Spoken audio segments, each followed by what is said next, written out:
Welcome to the Unapologetic Vixen podcast, Owning Pleasure as a Black Woman. I'm Natasha, a licensed sex therapist and certified sex and intimacy coach, on a mission to empower Black women to choose a life of pleasure, not just today, but every day. There is nothing more powerful than a Black woman that authentically owns her pleasure and sensuality. So sit back, relax, and enjoy the gems.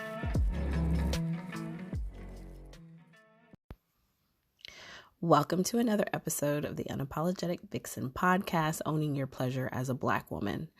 I am really excited to bring you this episode today. It was so much fun to record. This episode is around friendships. How many of us have them? Friends. So a topic that always comes up with my clients is being able to make friends as an adult. There are so many stereotypes that go around as Black women that we're hard to get along with, that we don't like having friendships, that we prefer to be, friends with men and all of that. And I'm here to say that a really good friendship is definitely a part of my pleasure, and it definitely enhances my life to have a group of women that I can go to laugh, to vent, to cry, to get my ass handed to me, because the circle of friends that I have, they have absolutely no problem, as you will hear in this episode, telling me about myself, and they expect the same in return. So I have my two friends, Denisha and Aysha, come in. This is their first time recording a podcast, but we had a lot of fun. There are a little bit of audio hiccups because we are moms, okay? And so you're getting the real conversation in real time. So bear with us, and I hope you enjoy this episode. Okay, so first I want to thank my friends for joining me. Usually I'm doing these episodes by myself, but I thought it was important to bring in some Black women in here that I'm actually friends with. So first, just introduce yourself and share what you do so that the audience has like an idea of who I'm talking to. Who wants to go first? Okay, I'll go. My name is Aysha. I am a licensed professional counselor in Atlanta. I specialize in working with clients that have psychosis, but I also, dabble in other things too, as far as like depression, anxiety, managing work stress, maternal health. Yeah. What you do, Nisha? Well, hello, everyone. I am Denisha, and I am a crisis responder with the VA. So like Aysha just stated, she does a lot of things. I touch on a lot of things also. I don't just work with veterans. I also work with civilians. So if you need any assistance, any mental health assistance, call 988 and press 1. So, you make it, Nisha. Shameless plug. So I brought y'all on this episode today because lately, as y'all will have noticed, we're all in the mental health field. I've had a lot of Black women talking about having a hard time making friends. For some reason, I'm getting this pool of young women. They're like 23 to about 26, 27. So they're like fresh out of college, and they're trying to live real life, and they're having a hard time making friends as an adult and understanding what a friendship is outside of college.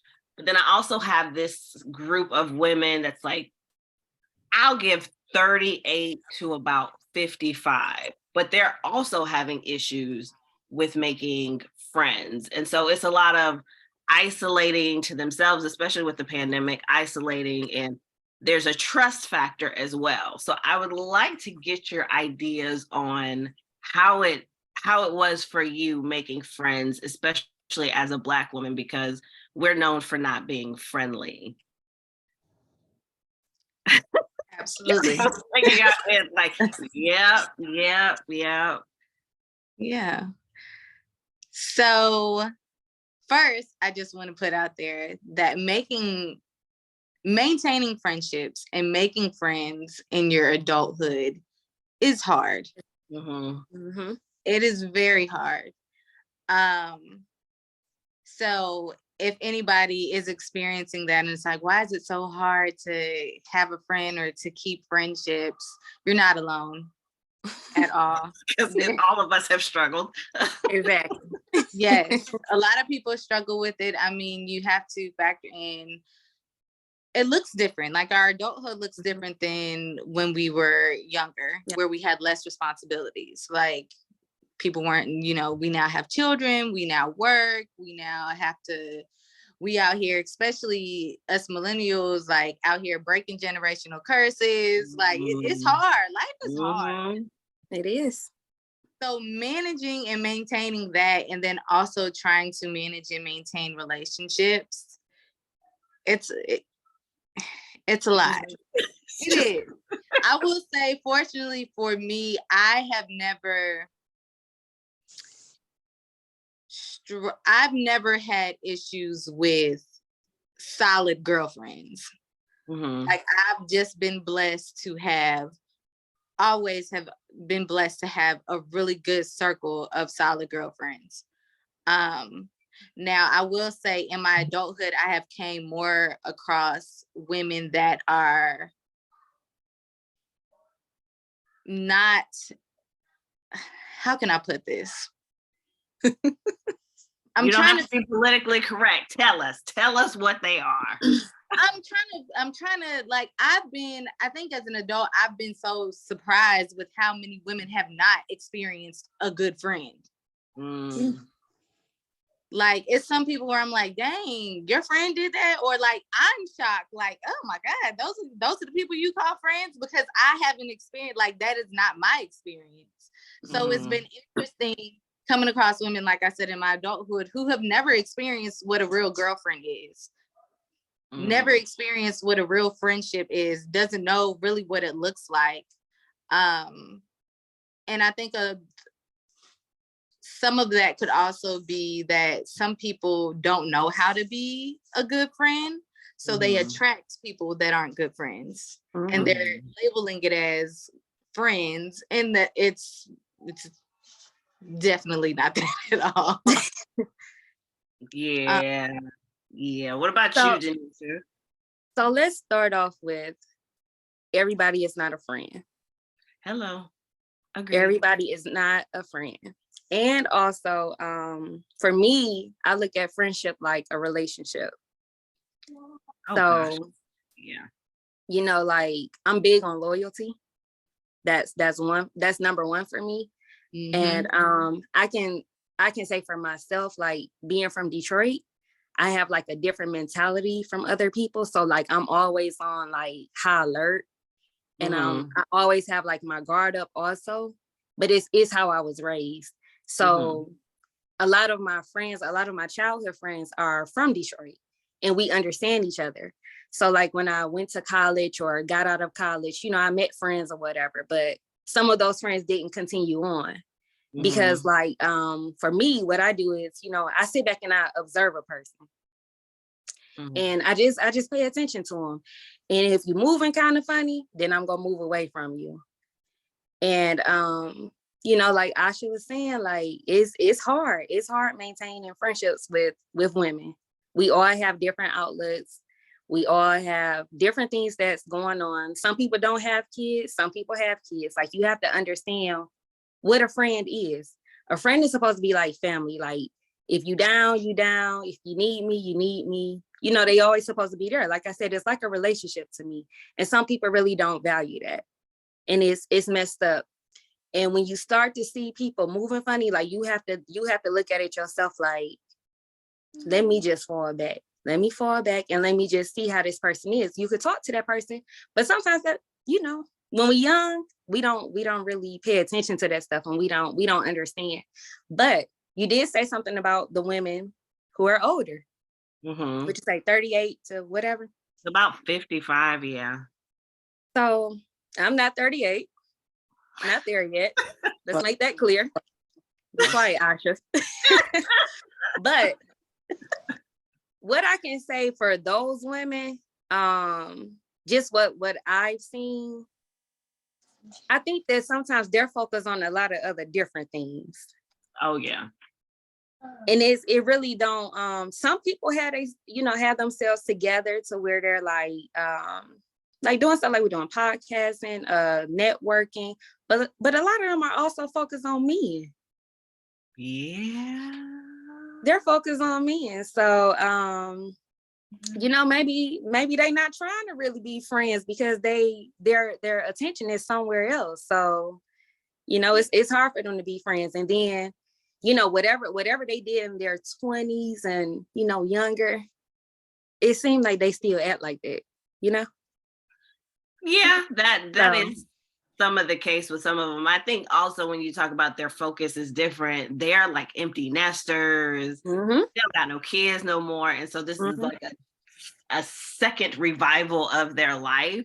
Mm-hmm. And if you're one of those moms where, and this is just like, if you're a mom, because we're all moms, if you put so much of your energy into being a mom and it's like everything else about me goes on the back burner, then you have no clue what you're going into. You don't know what you like. So it's hard to build relationships with people when you don't know yourself at like that end of the spectrum. And I don't think it's very different at the beginning of the spectrum either. Like you don't know who you are. You're trying to figure yourself out. Right. You just associate yourself with being this college student in the college life. And now you got real bills, you got real damn adulting to do, and you don't have time to do all the things that you used to do. So, and just the older women also, some of them are going through divorces. So, they don't know how to deal with things. Like they're trying to find themselves again. So it's hard to be a friend. It's hard for somebody to understand. Like if you're not going through a divorce, you really don't understand what I'm going through. So sometimes, when we talk, we just want people to listen. But sometimes you have that friend that's talking too much and giving you information and you like, girl, I ain't need you to tell me all this. Because I just needed you to listen. I did not need your advice. So that's interesting that you say that though, because how open do you feel about having those types of conversations with your friends? I think if we're thinking about relationships, intimate relationships, which would even be a friendship, sometimes we have to ask for things that, one, as Black women, we're not used to asking for. Like we just kind of go with the flow. But when you think about your relationships now, how do you ask them or ask for what you want? Like, I don't want you to give me advice. I just want you to listen. You just simply say it. I was gonna say, I know with my friends, like I am very straightforward as far as that. Like if I'm calling to vent, I will preface the conversation, I just want to vent right now. And then go in with whatever it is. If I'm asking for advice, I will say that. Like I'm trying to figure this out. I need some advice. Like, what do y'all think? But I personally very direct, straightforward. Like I'm gonna tell you what I need from you in that moment. And I personally text Aysha a lot. So let's make that clear. But I'll tell Aysha what I need from her. But see, that starts with knowing how to communicate. And you have to know your friend. Yes. You have to know. Sometimes if I'm talking to Aysha may already pick up. Nisha just want me to listen. Or Nisha needs advice if I don't say it. Because I might just text her off on a tangent. I might just text her and I might do like some eyes or something in the text message. And then, that's how our conversation starts. But it's about knowing your friend and knowing how to communicate what you need from somebody. And a lot of people can't do that. They don't know how to do that. Yeah.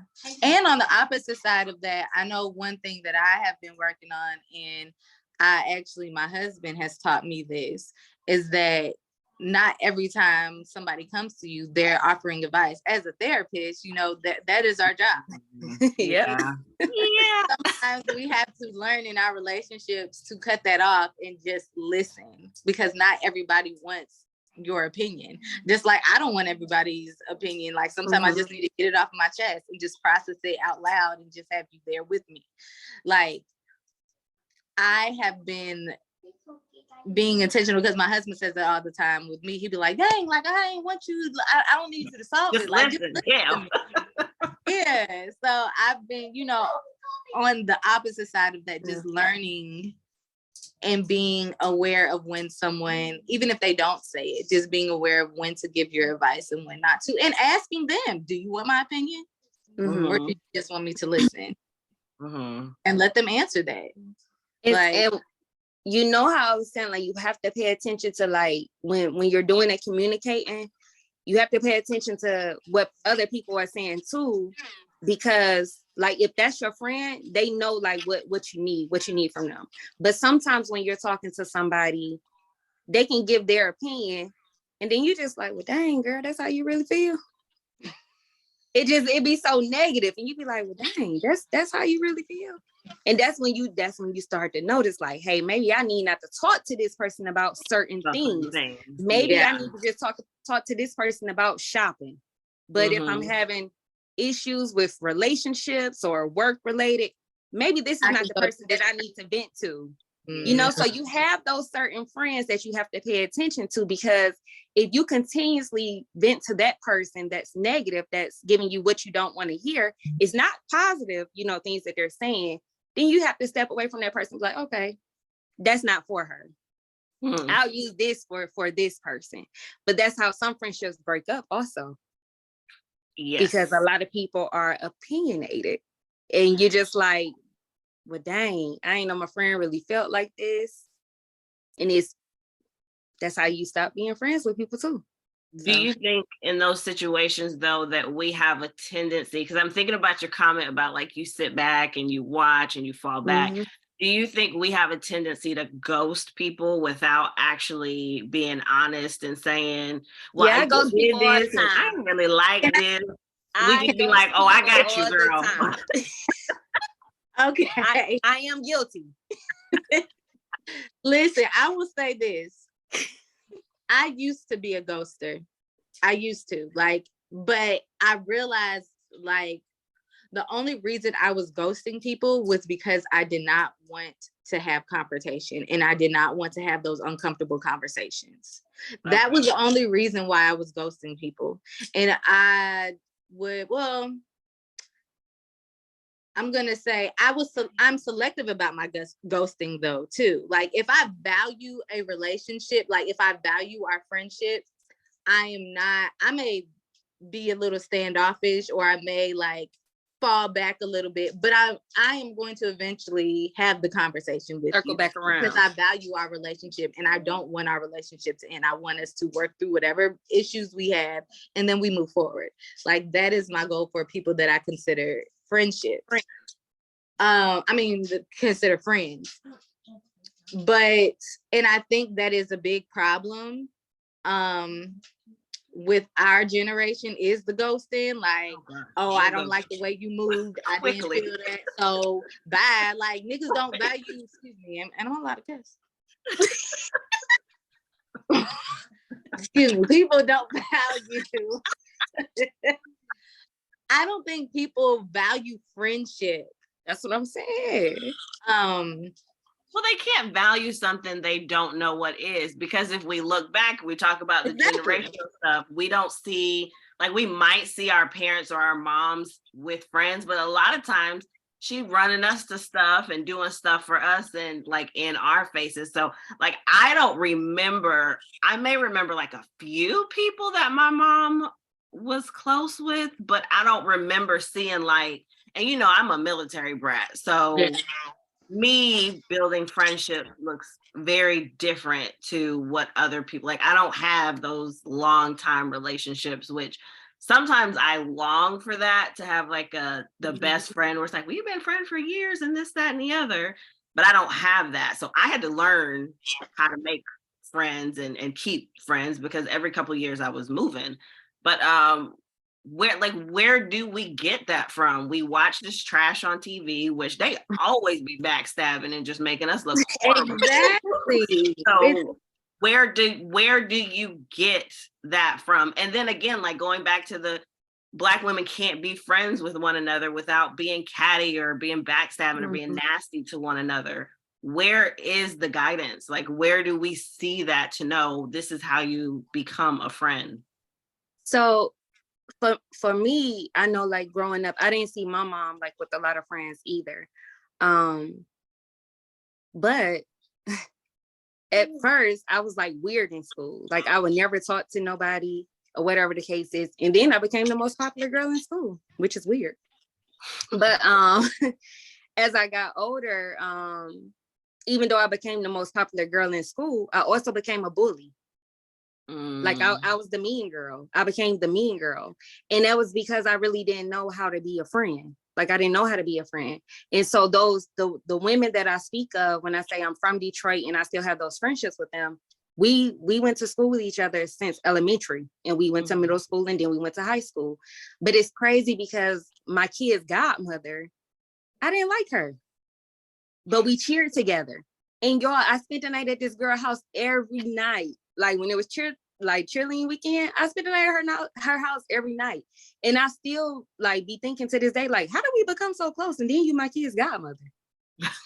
But then I think low key is that she was weird. I wasn't weird. I was the most popular girl in school. But it's like I really wanted to be her friend though, y'all. Like I really wanted to be her friend. And so, that to me, that's fake. That's fake because behind closed doors, I wasn't her friend in school, but I'm at her house. Yeah. So I don't even know where I even got the guidance to be like, oh no, I really want to be her friend. So I'm gonna let people know that she's my friend now. And still to this day, like we're still friends. She's my kid's godmother. So a lot of things I didn't have guidance on growing up. I just had to figure things out on my own. And as I got older, I started to see how other people were moving. And I'm like, oh, I want that for myself. I want friendships. I want relationships. I want something that's going to last because I didn't have this growing up. I didn't have this. I don't know what this looks like. So as for me, like when it comes to a family, I'll say I want to create my own family.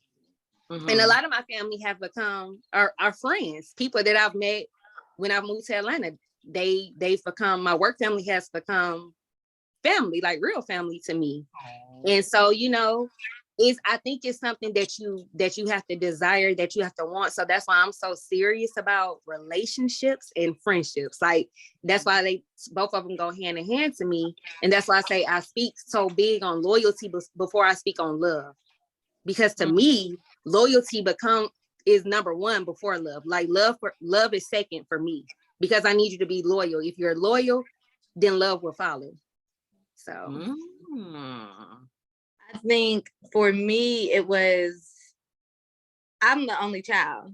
So I've always longed for the relationship, for those friendships. I think that is where because I see my mom with people, but she didn't have like a lot of friends. My dad was my dad knew a lot of people, but my dad instilled in me very early on to know the difference between friends and associates. Not everybody is your friend. He instilled that, listen, you can be kind, you can talk, you can kick it with this person, but that does not mean that person is your friend, So I've always been able to put people that I associate with in categories. I've never been one to call everybody my friend just because we're cool. Never. But I've always valued friendships because I'm the only child. So I always wanted friends. And, I've came in contact with really good people that have showed me, I like this feeling. I like our relationship. I like how this feels. I like how you make me feel. And I want to do the same for you. And I want to do the same for the next person that I may be interested in building a relationship with. Like I like that. So I want to give out what I'm receiving. What you're receiving. Yeah. And then now as far as the mean girl, people, let me say this. People, I have the label and the title of people considering me a mean girl. And I wouldn't necessarily say that I am mean. However, I am not the most welcoming. But once I talk to you. Exactly. I think all gotten We the mean good. girl. We've all been labeled as all the mean been labeled girl. mean girls, intimidating, Mm-hmm. all of that. And I've been called all types of things. Like, I thought you were a bitch when I first. Well, I mean, I get that all the time. I'm not walking around like super smiling and like this is my face, right? So, and if I don't know you or something, I'm gonna kind of keep to myself until like I start Absolutely. talking to you. But for some reason, it's automatically, and of course we know that's like, you know, societal and racism and everything like that. It is just known stereotypically that, you know, the angry Black woman, she just mean, she just nasty actor, she's intimidating, and she gonna come after you. And it's like, no, if you want to have a conversation with me, you'll see how I actually am. But if not, then that's your choice. I ain't got nothing to do with that. Okay. Okay, that's your business. Have any of you had a friendship breakup? I know I had one. I think y'all know about my friendship break. It was hard. It was devastating. It was triggered for me a couple weeks ago. But having a friendship breakup, separation, divorce. Yes, and you know what? It's like when people act like, oh, when they broke up with a longtime friend or they broke up with a friend that they was with all the time and they just be acting like, oh, well, whatever, we're not friends anymore. I call bullshit on that every time, because breaking up with a good friend, it hurts. You're like grieving a relationship. It's like breaking up with a boyfriend. It's like breaking up, like that is a intimate relationship that you no longer have. It hurts. And it's okay to acknowledge, yeah, I'm mad at that, but my feelings are hurt. Like, I'm hurting. I've had one breakup with a friend that we broke up in our freshman year of college. We had been friends since middle school. We broke up our freshman year of college just because I didn't like how she was treating me and stuff, and it was hard, and I stopped talking to her, and then we actually ended up reconnecting when my dad died in 2017. She just showed up to the funeral. I hadn't talked to her in like a very long time, but she, you know, we were family, so she knew my family. So she showed up to my dad's funeral, and I just remember her just walking up to me, and she was just bawling, crying, and we just like hugged each other and like embraced each other, and she was just like, I am so sorry. And she wrote me this letter, like she sent me a letter, like when I was coming back to Atlanta from my dad's funeral, she gave my mom a letter to give to me, and she just apologized. It was just a long letter about apologizing for everything and how she wished that our friendship didn't end. I mean, at that point I had been healed from the situation, so it was kind of like I thank you for that. You know, I really appreciate that. I don't want to redo this with you. That was gonna be my question. Yeah. But, and that does not mean that there's any bad blood. It just means that I've healed from this and I've moved forward. And we, you know, and that was that. And we speak to each other, you know, on social media when we see each other, you know, it's a hey, if I'm back at home, but yeah. And then so if I can be honest, me and Nisha had a falling out last year, and that really hurt my feelings. And I had talked to you about that, Natasha. And I was like, cause me and Nisha, we're good friends. So when me and her fell out, it did hurt my feelings. I did talk to Nisha about it, and Nisha did what she does. She ghosted, and I did. Bothered me. It really bothered me, because I was like, dang, like I've been so good, Nisha. Like, she can't even talk to me about that, you know. But that's how Nisha communicated back then. So yeah, so I might have messed up ways of communicating, but it's because of how I was, you know, how I had to, my upbringing, how I had to be. But it hurt me as well. Like, I was pregnant. I was all emotional. And I was like, why is she not understanding? Like, this is my friend. And I'm like, I always be with their kids. Like, I was very emotional. And I know, like, I was saying to myself, I was like, I know her husband, like, bruh, y'all need to get together. I know he was saying that because that's just how he is. Like, man, y'all up here arguing about something stupid, like, and it did hurt me so much. But I think that I was just so mad that I just was like, I'm not about to talk to her because I was high risk. And I was like, I'm just not about to let this bother me. But it bothered me so much. And I'm like, we need to talk about this. And I'm also stubborn too. So I probably, go with the out. Therapists need therapy too. I'm not perfect. So I am working on me. Those are things that I'm doing. But yes, me and Aysha did have a little slight falling out. And look, we here. We on this podcast. I know. Y'all are here with me. So that shows you what real friendships are, because I just recently had a breakup with a friend. And this was a friend from my childhood. And we're not going to be friends anymore. And we did not have, we did have a conversation after the fact, but the things that were said, it doesn't warrant me to want to be her friend anymore. And I had to look at other things that had taken place for me to be like, yeah, this is not a real friend. Maybe she was a friend years ago, but as an adult now, I don't need that energy in my life. It wasn't working for me. So I had to separate myself from her. And I feel good. I feel good. I don't miss her. None of that. Like, that's why I say you have to know your friends, because that friend was a user. And I never seen it. I never seen it. Like, people would say things to me, but you don't want to listen to what others say. You have to see things for yourself. Right. And granted, it took a while for me to recognize that this friend was really a user. And I consider her as family. And even with my child, like my child and her son were really good friends.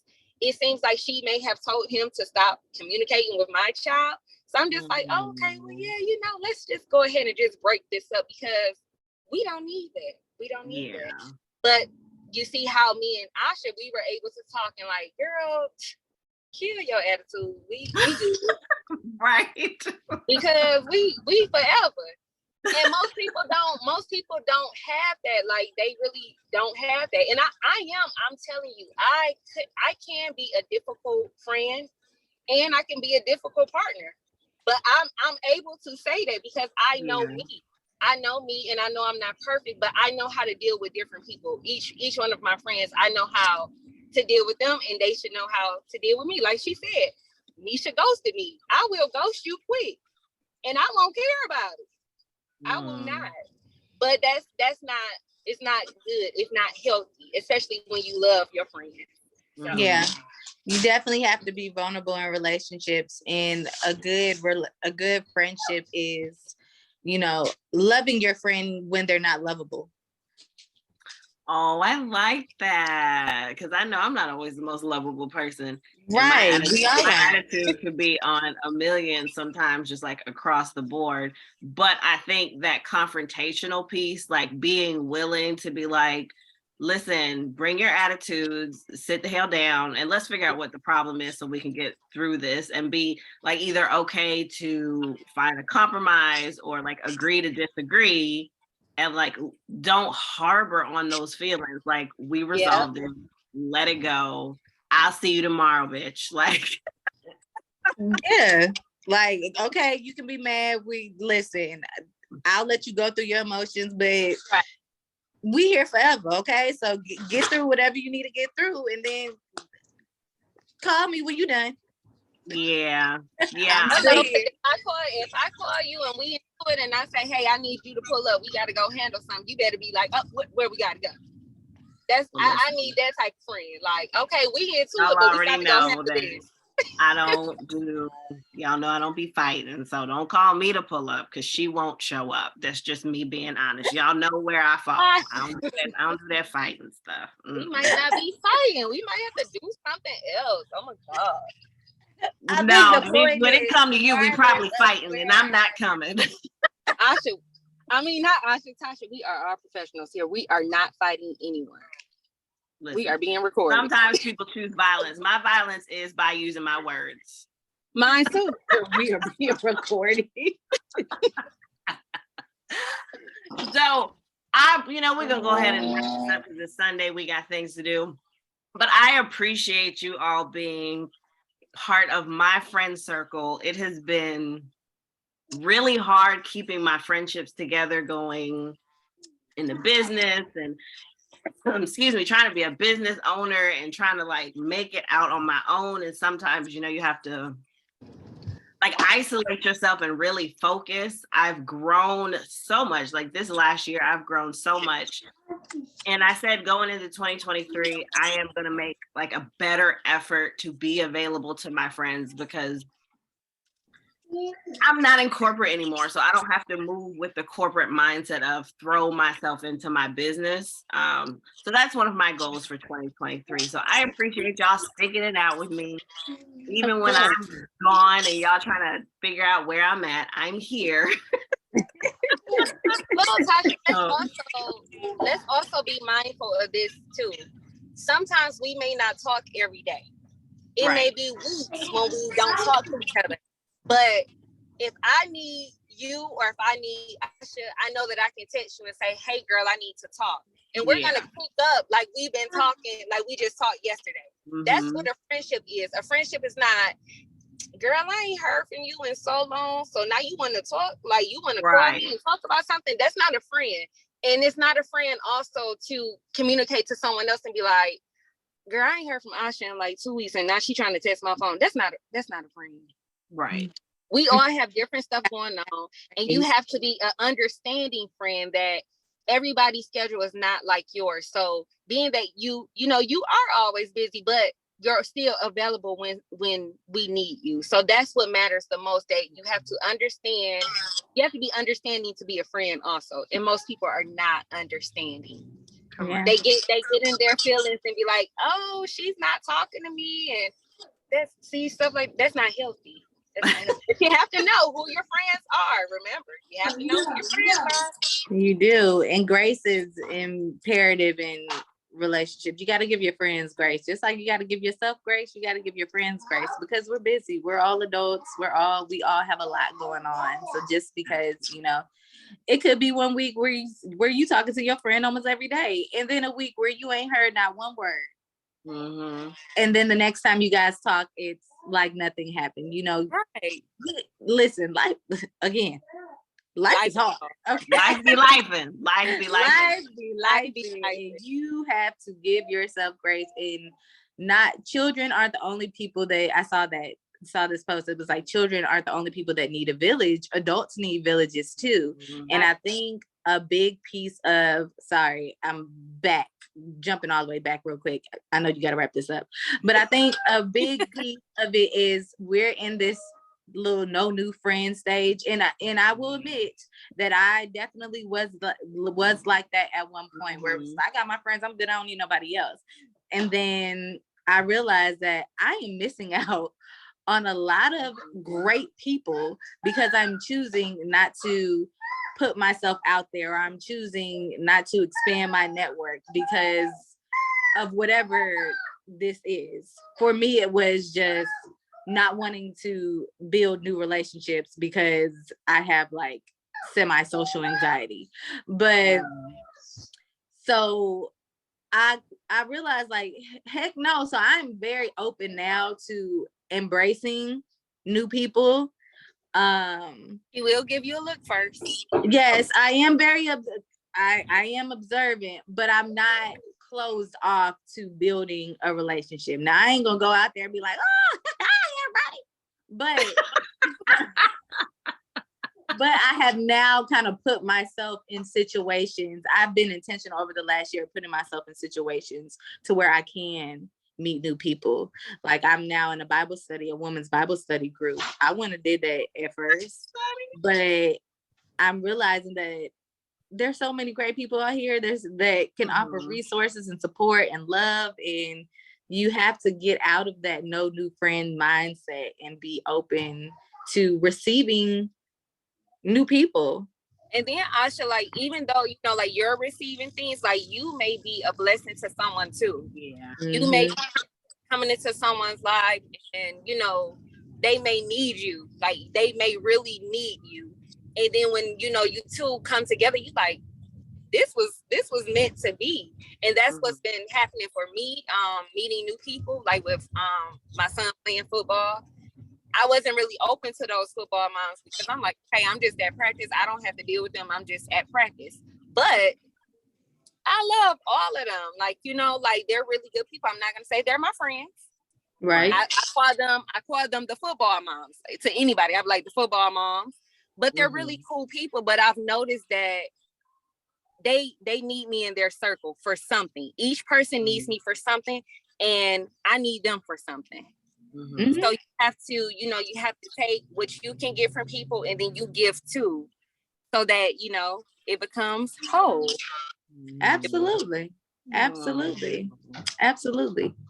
just one quick thing, I'm sorry, because I had to add to that, because that was good. One quick thing. So my own testimony. So I told you guys that I'm in the women's Bible study group. So in the spring, we had a Bible study at the park, and we were doing like a little icebreaker game. And one of the girls came up to me and she was talking to me, and I wasn't standoffish, but at the same time, I was like, I didn't really want to talk. And we just ended up talking, and she asked me where I live, and I was like, oh, I'm out in the Marietta area. She was like, oh, I live and blah, blah, blah. She was like, well, let's just exchange numbers. So I'm like, okay, cool. Didn't think nothing of it. Didn't talk to her after that moment, and was going through the home buying process. And she actually ended up being my neighbor at my house. Really? Yeah, she is my neighbor, and we do stuff with the kids all the time. Like, she is like my good neighbor over here. What was that? Isn't it? Isn't it cool? Now, if I would have been like, girl, then right. But I would have known your name in the neighborhood chat. So we just got a new neighbor. Don't talk to her, because every neighborhood got a chat. We was in girl, and she's vegan, so Neil's lactose intolerant, so she be making us vegan mac and cheese all the time and be bringing it over here. Like, she's very supportive, and she's been someone that I have added to my village. Oh, I love that. Yeah. So what do you feel is one thing you would like to share with the women of this audience about making a friend or maintaining a friend or transitioning out of a friendship that will be supportive for them?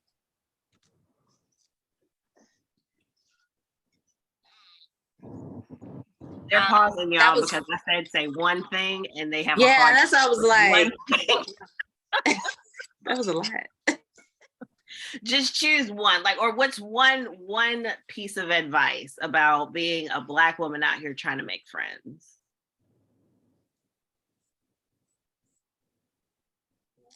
I think my one piece of advice would be kind of what I just mentioned, being open to experiencing new relationships with women.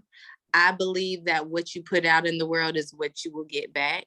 So if you just be kind, if you put that energy out, it will attract, you will get that back. So I think that is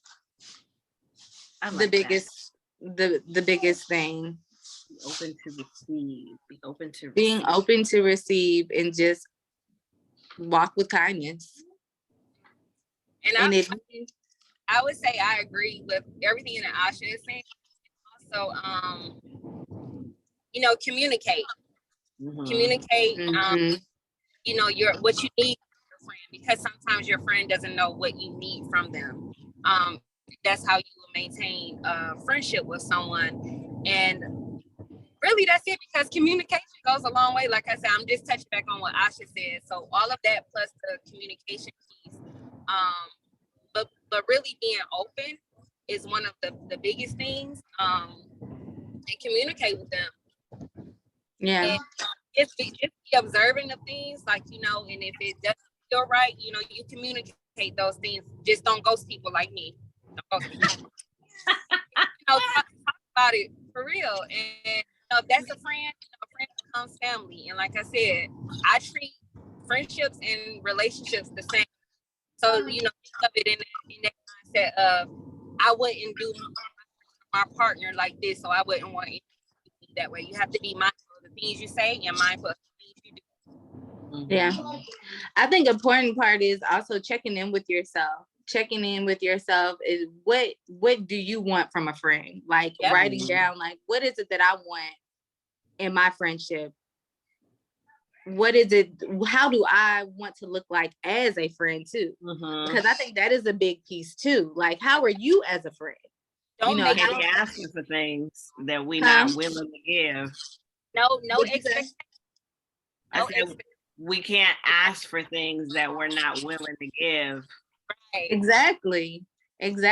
In a good, solid friendship, it takes two people pouring into each other. Right. Yeah. Like, you want people to pour into you, you better make sure that you are pouring into those people too. Yep. Do not ever make your friend feel empty, and never expect anything from anyone. No expectations. Go through open minded and communicate about those. Oh, thank you so much. This was so good. This is how our conversations be going sometimes, with a lot more expletives, y'all. But I appreciate y'all so much. I hope this is helpful for those that are listening. Friendships are so important, especially for us, because there's so much against us in this world. So many people trying to tell us what we don't deserve, and what we aren't. So having that village, that tribe to be able to say, no, girl, but you are, and like hype you up and being your wingman, definitely is necessary. So I love y'all. Thank you so much. Yes, I love you too. I love y'all. Bye, y'all. Bye. Thank you so much for listening to today's episode. But before you go, I'd love to invite you to share with me what's coming up. What are some breakthroughs or discoveries you experienced after listening to this episode? I would love to hear.